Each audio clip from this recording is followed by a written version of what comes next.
अस्सलामुअलैकुम, क्या हाल है। उम्मीद करता हूँ सब खैरियत से होंगे और खुश होंगे। पाकिस्तान के एक बहुत मायानात ऑलराउंडर इमाद वसीम भाई ने अभी रिसेंटली रिटायरमेंट का ऐलान कर दिया। उन्होंने क्रिकेट को खैरबाद कह दिया, पाकिस्तान की टीम को उन्होंने छोड़ने का ऐलान किया और इस बात को 2 से 3 दिन गुजर गए। मैं वीडियो बनाना चाह रहा था लेकिन इसलिए नहीं बना पाया कि मुझे थोड़ा सा बीमार था मैं, और अब अल्लाह का शुक्र है मैं बेहतर हूँ, तो मैं इस पर बात करने आया हूँ। अच्छा, जब मैं बीमार था तो मैं देख रहा था यार, ये बहुत सारे लोग ना इमाद वसीम की बात देके बहुत उल्टी सीधी बातें भी कर रहे हैं और बहुत सारी सीधी सीधी बातें भी कर रहे हैं। हर तरह के लोग होते हैं। तो कुछ लोगों के नजरिए के मुताबिक इमाद वसीम ने पाकिस्तान को अपने प्रायोरिटी में नहीं रखा और उसने लीग के मैचेस खेलने के लिए पाकिस्तान की टीम को फैरवाद कह दिया। और वहां पे ये लोग एग्जाम्पल दे रहे हैं सरफराज अहमद की कि सरफराज ने किस तरीके से पाकिस्तान की टीम को नहीं छोड़ा, बल्कि पाकिस्तान कप को खेलता रहा और इमाद वसीम ने उसको छोड़ दिया, सरफराज की तरह बिहेव नहीं किया।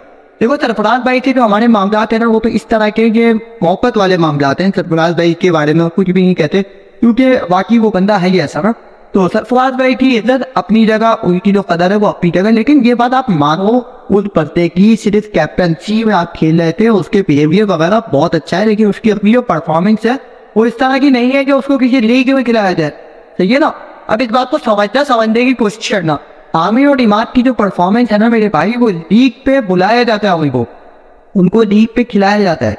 इसी वजह से सैफी भाई पाकिस्तान कप में खेल रहे होते हैं और वो लोग लीग में खेल रहे होते हैं। भाई इतनी सी बातें हैं, इसमें क्यों इतना कंट्रोवर्सी पैदा करने की बात है कि यार ये नहीं, सरफराज भाई ने ऐसे किया और इमाद ने नहीं। भाई देखो, उस बच्चे को नहीं बुलाया जाता ना, इसलिए वो नहीं जा रहा, वो यहाँ ही खेलना होता है।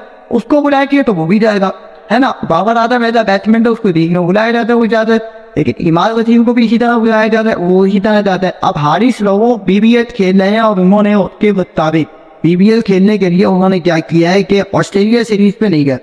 ना ऑस्ट्रेलिया में जो जा रहे थे ना हम लोग, वहाँ पे हारिस रऊफ का नाम नहीं आया और वो बीबीएल खेलने के लिए उन्होंने साइन कर दिया। अभी रिसेंटली न्यूज आ रही है कि भाई वो बीबीएल खेलने, पता नहीं कितनी सच्चाई है कितनी वो है। तो भाई ये भी तो खेल रहा है ना, ये तो इसमें कोई खड़े ही हो रहा कि नहीं जी उसने पाकिस्तान। भाई देखो, भाई बात बहुत बंदे का अपना इख्तियार होता है, खेले क्या और क्या नहीं खेले। बाकी देखो, जब आप पाकिस्तान के उसके अंदर आ जाते हो ना, आपके प्लान के अंदर शामिल थे, तो बात यहाँ पे ये होती है कि प्लान में फिर आपके साथ वो क्या है। पिछले सालों में आपने देखा वर्ल्ड कप के लिए बहुत फेवरेट था इमाद वसीम, नवाज से तो बेहतर ही था।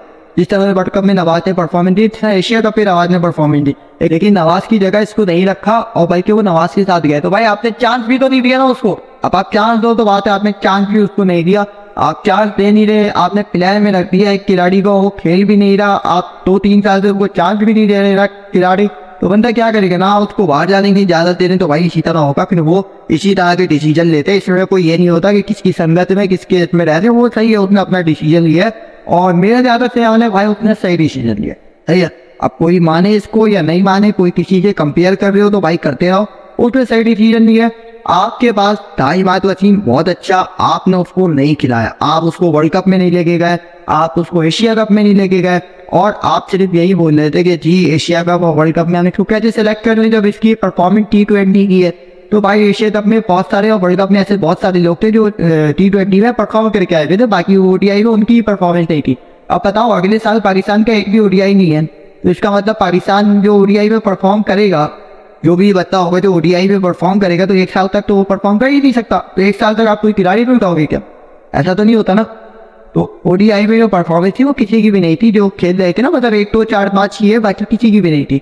सब T20 के बॉलर खेल रहे थे, आप भी जानते हैं, सब जानते हैं। तो इमाद वसीम भी ऐसी था, बस उसको बाहर रखा गया था और आज उसने फिर रिटायरमेंट ले दी और रिटायरमेंट लेने के बाद उसने फिर लीग खेलने चला गया। वही सब जो किया है सबके साथ वो इसके साथ भी हो गया, वो भी लीग खेलने चला गया।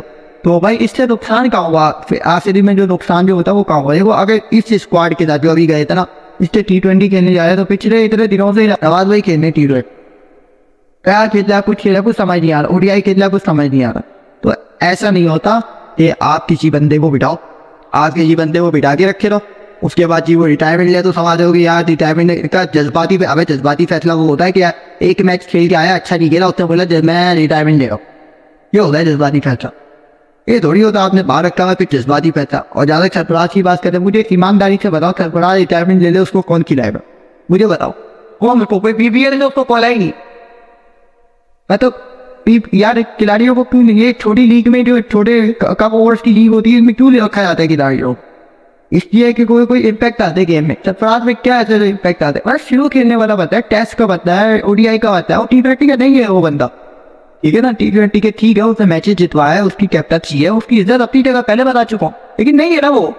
तो इसको कंपेयर इस तरह करना ये मैं नहीं समझता। खैर जी, कब बातों की एक बात, ये पाकिस्तान का लॉस हुआ। इमाद वसीम एक बहुत अच्छा एसिस्ट था पाकिस्तान का, बट उसका हमें लॉस हुआ और अफसोस भी है यार उतने टाइम इंडिया, क्योंकि बिग फैन थे उसके। मैं तो था भाई, क्योंकि अच्छा खेलता है ना, नवाज से तो लाख दर्जे बेहतर होता हूँ। मिलते हैं इंशाल्लाह नेक्स्ट वीडियो में, जब तक के लिए ना।